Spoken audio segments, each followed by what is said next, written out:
সবাই বলে না একটা মেয়ে খারাপ হওয়ার পিছনে একটা ছেলের হাত থাকে।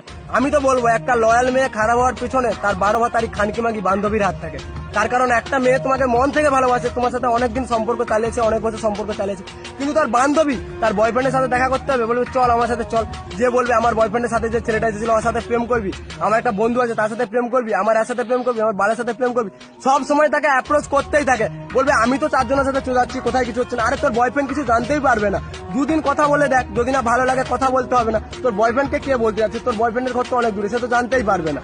আর এমন ভাবে ঠিক একটা মেয়ে কথা বলতে শুরু করে, কথা বলতে বলতে ছেলেটার থাকে এবার লুকোতে শুরু করে। আর একটা মেয়ে যখন একটা অন্য ছেলের সাথে কথা বলে সেটা মেয়েটার ব্যবহারেই বোঝা যায়।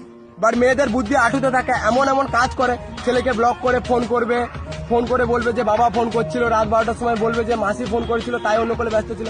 যে ছেলেটার কাছেও মেয়েটা ধীরে ধীরে খারাপ হয়ে যায়, যে ওই মেয়েটা আবার যেই ছেলেটাকে ভালোবাসতে হবে সেই ছেলেটাকেই শত্রু ভাবতে শুরু করে, কারণ সেই ছেলেটাই ওকে এবার প্রত্যেকটা জিনিসে বাধা দিতে সন্দেহ করতে শুরু করে।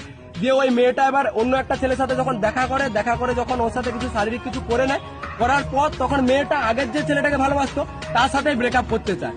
এভাবেই ধরতে গেলে একটা মানে ভালো মেয়ে, লয়াল মেয়ে, সে খানকিতে পরিণত হয়। আর একটা ভালো ছেলের জীবন যার কোনো দোষ নেই কিছু নেই, যে মন থেকে 100% ভালোবেসেছিল, সেও নষ্ট হয়ে যায়, সেও খারাপ হয়ে যায়।